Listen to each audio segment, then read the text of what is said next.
In the heart of the Galactic Consortium, a seemingly mundane bureaucratic report quietly navigated the interstellar channels. It was categorized under routine planetary surveys, the type that typically garnered little attention until it did. Zier, a junior data analyst from the Sant Collective, was the first to notice an anomaly.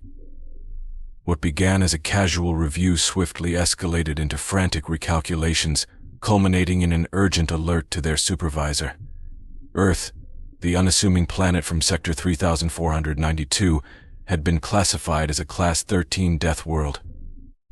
Initially, the consortium dismissed the report as an error.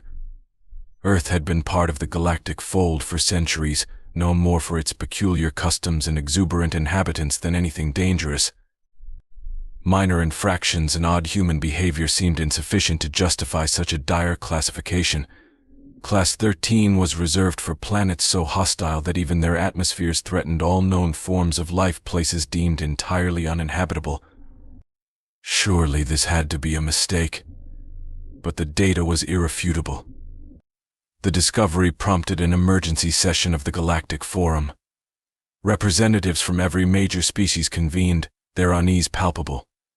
The question loomed: had humans been concealing Earth's true nature, or were they themselves unaware of the peril they lived in? High Counselor Orcs, a distinguished member of the ferrite species, presided over the meeting. Addressing the assembly, he announced with a tremor of anxiety, "We have received a report indicating Earth meets the criteria for the highest danger rating, a Class 13 death world."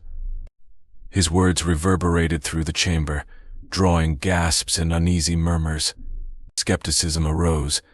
Delegates who had visited Earth found the notion absurd. A Vicari muttered, "It was humid, sure, but not deadly Rylok, a reptilian Mogar, scoffed. Humans live there. If they can survive it, how bad can it be?" Nervous laughter rippled through the room, masking growing dread. The consortium had encountered death worlds before, hostile planets avoided at all costs. Yet humans had thrived on Earth for millennia, seemingly oblivious to its dangers. Or, as some began to wonder, had they always known? Horus detailed Earth's perils: volatile atmospheres, extreme temperatures, frequent natural disasters, and an ecosystem rife with aggressive and adaptive species. And the oceans, he added grimly, are the most violent in the galaxy. Their creatures are unmatched in size and lethality. Rylok's smirk faded. Whispers spread if humans had evolved on such a world. What did that make them? A soft voice broke the silence. Nal, a Velar representative, observed, "Their biology is shaped by constant struggle. They thrive where others perish." The delegates pondered this unsettling truth. Earth's harsh environment had molded humans into survivors, their resilience and adaptability products of a relentless evolutionary battle. This realization raised more troubling questions about what humans, forged in such conditions, were truly capable of. The forum adjourned with no clear resolution. Across the consortium, news of Earth's reclassification spread like wildfire. Headlines blared, "Earth the deadliest planet?" Reactions ranged from incredulity to fear. Dockworkers in the Gar Republic laughed off the notion, joking about humans' lack of natural defenses. Yet beneath the humor lay a growing unease. Meanwhile, scholars debated the implications. Could humanity's adaptability explain their success, or was it recklessness mistaken for resilience? For the first time, the galaxy viewed humans through a lens of apprehension. Earth's classification as a death world not only reframed perceptions of the planet, but also cast its inhabitants in a more enigmatic light.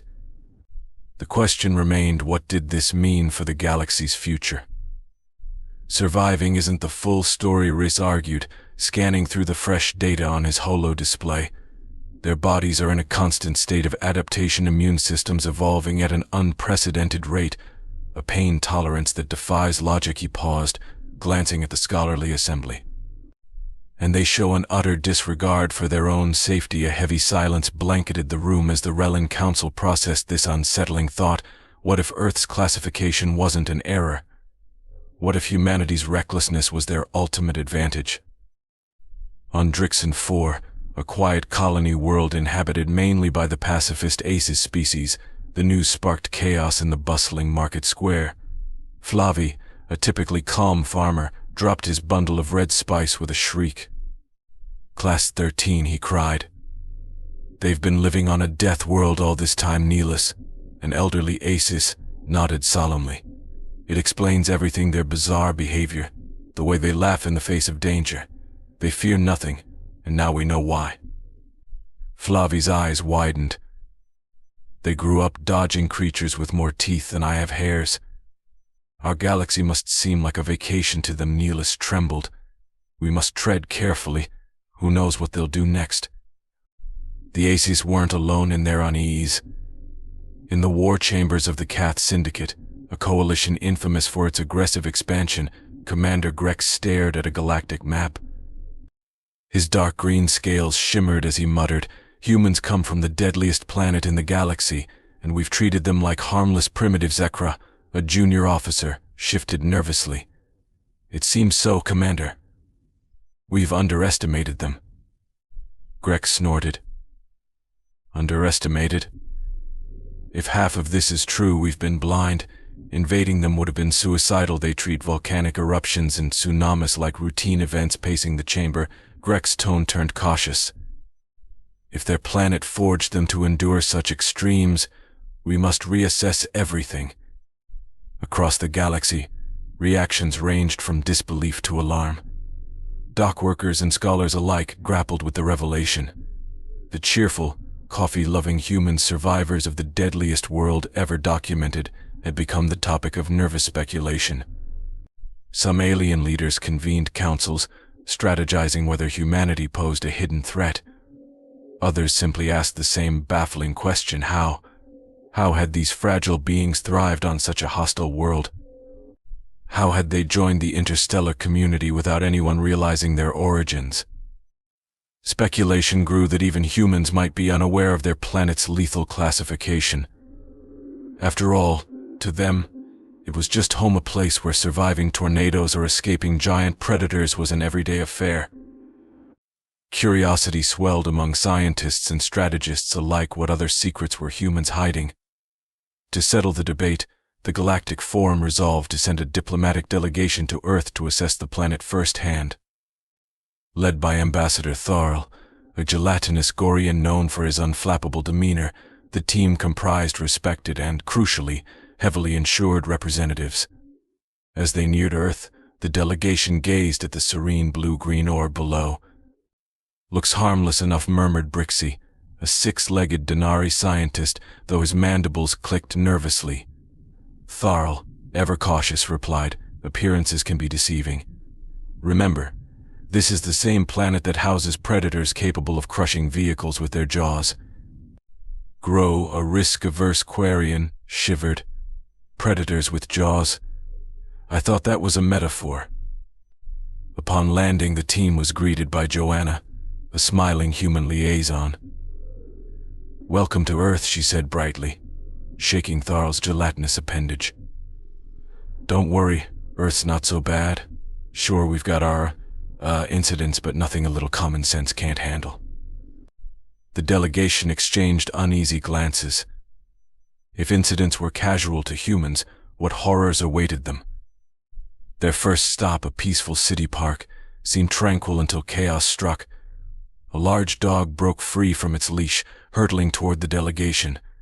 Grow yelped, hiding behind Brixie, who was already calculating escape routes. Thankfully, the dog stopped to wag its tail harmlessly. Joanna jogged over, laughing. "Sorry about that. Rex just gets excited." Grow, trembling, hissed, "That creature could have devoured us." Tharl remained calm, but the delegation's nerves were already fraying. This was only the beginning. The delegation's mission to uncover Earth's truth had just started, and it was clear the planet held surprises far beyond their expectations. The diplomat blinked deliberately. "It seems we may need to adjust our danger assessments," Joanna chuckled, patting the dog affectionately. "Oh, Rex, he wouldn't hurt a fly, though I'll admit some of the wildlife can get lively.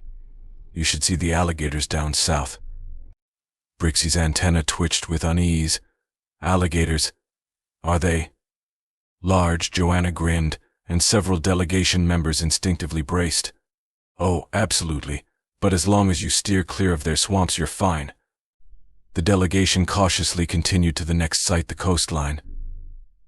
The ocean stretched vast and serene, a blue expanse that mesmerized them until a towering wave crashed ashore, spraying water and seaweed in all directions. Gross shrieked, flailing as he dodged the spray. "Is the ocean trying to kill us?" he yelped. Joanna shrugged casually. "Nah, that's just high tide. You get used to it." "Get used to it," Thorl echoed, his eyes mirroring the ocean's vastness. He'd heard about Earth's oceans, but witnessing their power firsthand was overwhelming. "Are there creatures in there?" "Tons," Joanna replied cheerfully. "Sharks, jellyfish, the occasional whale. But as long as you're careful, it's no big deal." The delegation exchanged horrified looks. Any other planet with such hazards would be deemed uninhabitable, yet humans not only survived, they thrived. The weather wasn't any less shocking. As they returned to the city, the sky darkened, and a storm rolled in with torrential rain and howling winds. Thorl struggled to maintain form under the deluge. "Is this typical?" he asked. Joanna pulled up her hood, unfazed. Just a little storm. You should see the hurricanes grow." Shaking under a makeshift umbrella of his own limbs, was nearly hysterical. "This is just a little storm." "Nothing to worry about," Joanna shouted over the wind. "Just avoid standing under trees during lightning strikes." "Lightning strikes," Brixie gasped, his legs twitching in panic. "We should leave immediately," yet the humans seemed perfectly at ease. People continued their daily activities, unbothered by the chaos. What humans considered normal, the delegation saw as life-threatening. The final straw came at a nature reserve. Entering the supposedly controlled environment, the delegation froze when a deer darted out of the bushes. But the true terror emerged moments later. A massive bear lumbered into view, sniffing the air. Thorl froze in place, Grow fainted, and Brixie began calculating survival probabilities, none of which were promising. "Oh, don't worry about her," Joanna said nonchalantly. "She's just here for the berries. Stay out of her way and you're fine." Visibly shaken, Thorl quivered as he spoke. "Joanna, I believe we've seen enough." Joanna smiled. "Sure thing. Come back anytime you've got to check out the mountains. We've got mountain lions up there." The delegation retreated to their ship, barely concealing their panic.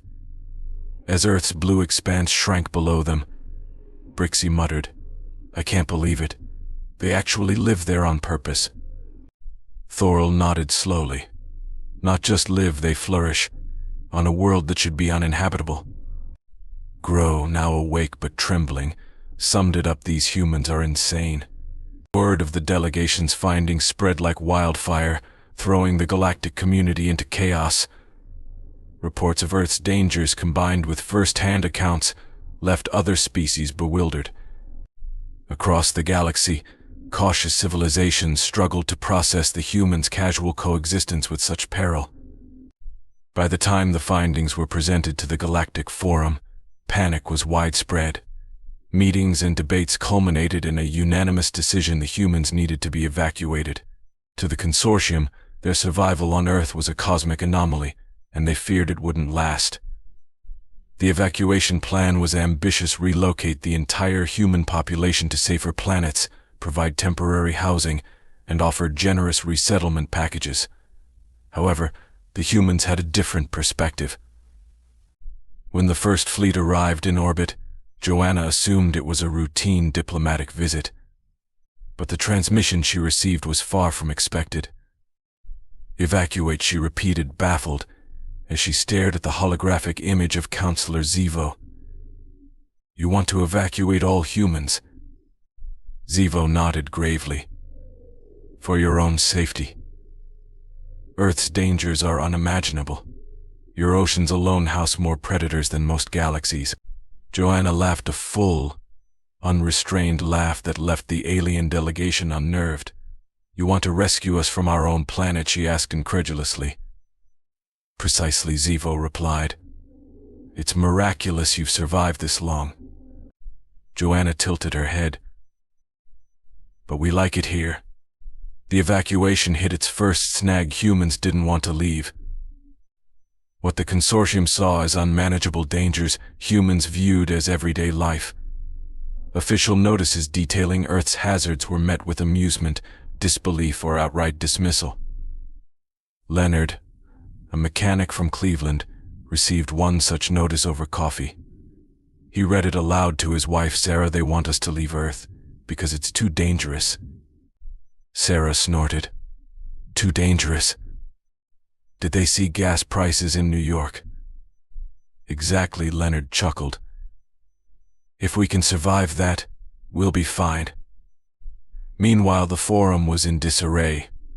Reports confirmed that humans weren't taking the evacuation seriously.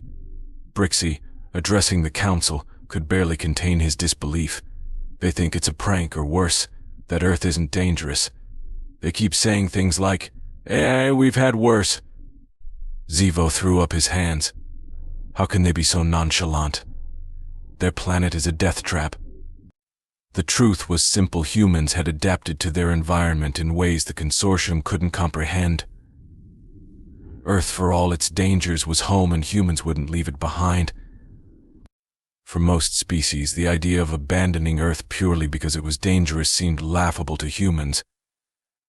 In one particularly memorable encounter, a farmer named Earl was visited by an alien team assigned to assist with his evacuation. Earl, a weathered man who had spent over 40 years tending the same stretch of land, greeted the aliens with a curious smile. "So you folks think I should leave my farm, huh?" he asked, leaning on his pitchfork.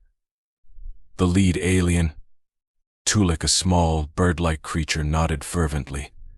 Yes, your planet is extraordinarily unsafe.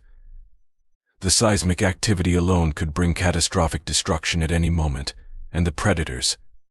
Surely you've heard of the wolves." Earl scratched his head thoughtfully. "Wolves? Yeah, we've got a few around, but they've never been much trouble." Tulik blinked, perplexed. "But they could eat you," Earl shrugged. "Not if I shoot him first." The delegation was at a loss. Despite their best efforts, they couldn't convince humans that leaving Earth was in their best interest. Humans, on the other hand, found the whole ordeal hilarious. News outlets ran headlines like, "Evacuate Earth. No thanks, we've got barbecues." And humans decline alien rescue, prefer danger over boredom. Back at the Galactic Forum, frustration reached a boiling point. Ambassador Thorl, who had witnessed Earth's hazards firsthand, attempted to explain the situation. "It's not that humans don't understand the danger," he said. "They just don't care like we do. For them, a Class 13 Deathworld is just another Tuesday." Counselor Zith shook his head in disbelief. "How can they be so indifferent? The storms, the predators, the natural disasters, they should be terrified." "They're not like us," Thorl replied. "They've evolved to endure what would destroy us in a single cycle. Their entire culture revolves around defying impossible odds. Asking them to leave Earth is like asking them to stop being human." Ultimately, the evacuation attempt was abandoned. The consortium, faced with the absurdity of forcing an entire species to leave their home, had no choice but to accept humanity's stubbornness. Earth, dangerous as it was, remained their home and would always be. As the evacuation fleet departed, Brixie turned to Thorl, shaking his head in disbelief. "I never thought I'd see the day when an entire species refused to be saved from certain death." Thorl's gelatinous form rippled with amusement. "Humans have a saying, 'Brixie, home is where the heart is.'" Brixie's mandibles clicked thoughtfully. "But their home is trying to kill them." Thorl blinked slowly. "Exactly." The galaxy watched in stunned silence as the fleet left Earth. The humans' refusal to evacuate wasn't just a failure, it was a revelation. Instead of gratitude, the humans had laughed, shrugged, and carried on with their chaotic lives, treating the galaxy's collective concern as nothing more than a trivial inconvenience. For most aliens, this was incomprehensible. How could a species so unbothered by danger thrive on a planet that should have wiped them out eons ago? As rumors spread, the galactic narrative about humans shifted. No longer were they seen as quirky and amusing. Instead, they were regarded as something more unsettling, resilient, fearless, and utterly unbreakable. This shift in perception deepened when the Frawley Combine, a species known for their meticulous study of evolution, launched a mission to understand humanity. Led by Dr. Xylos, an esteemed anthropologist, the Frawley team observed humans from a secure orbital platform, avoiding Earth's many hazards. What they discovered stunned even the most seasoned scientists. At a press conference, Dr. Xylos addressed the galaxy. We initially believed humanity's survival stemmed from exceptional biology, perhaps an enhanced immune system or resilient physiology. But we were wrong. The room fell silent. Their survival, he continued, isn't due to biological superiority. It's because they simply ignore the dangers. Murmurs spread through the crowd, but Xylos raised a hand. Understand, they know their planet is lethal. They recognize the dangers, but instead of succumbing to fear, they treat these threats as minor obstacles. They laugh in the face of what should terrify them. To humans, constant danger is just normal. A journalist raised a hand. Are you saying their survival comes from recklessness? Xylos smiled thinly. Recklessness, yes, but more than that. They defy death through sheer determination. Their history is filled with catastrophes, disasters, wars, plagues, and yet they adapt, endure, and move forward. They don't fear death, they've mastered living alongside it. Another reporter leaned forward. But how do they overcome fear? Surely they must feel it. Xylos chuckled, a sound that unnerved many. Oh, they feel fear. They just refuse to let it control them. In fact, they joke about their mortality, something most species would find incomprehensible. Their humor is a coping mechanism, a way to disarm the fear itself. The galaxy reeled from this revelation. Humans didn't survive Earth by becoming invulnerable, they survived by refusing to let fear define them. As this understanding spread, humanity's reputation transformed. What once seemed like reckless bravado was now seen as unmatched resilience. Months later, an asteroid large enough to annihilate Earth was detected on a collision course. Panic rippled across the galaxy. Alien species flooded Earth with warnings and evacuation offers. Surely this time humans would listen. But Earth's response was calm. There was no panic, no mass exodus, just quiet preparation. When the asteroid reached its final approach, the galaxy learned why. Humanity had constructed a fleet of repurposed spacecraft, armed with experimental technology and explosives. At the precise moment of impact, they detonated the asteroid, reducing it to harmless debris that burned up in the atmosphere. The galaxy watched in awe. Humanity had done the impossible again. In the aftermath, as Earth celebrated, respect for humans grew. They weren't just resilient, they were unstoppable. At the Galactic Forum, Counselor Orcs summed it up: humans don't just live on a death world, they've mastered it, and with that, the galaxy finally understood humanity's true strength wasn't just surviving, it was thriving, no matter the odds.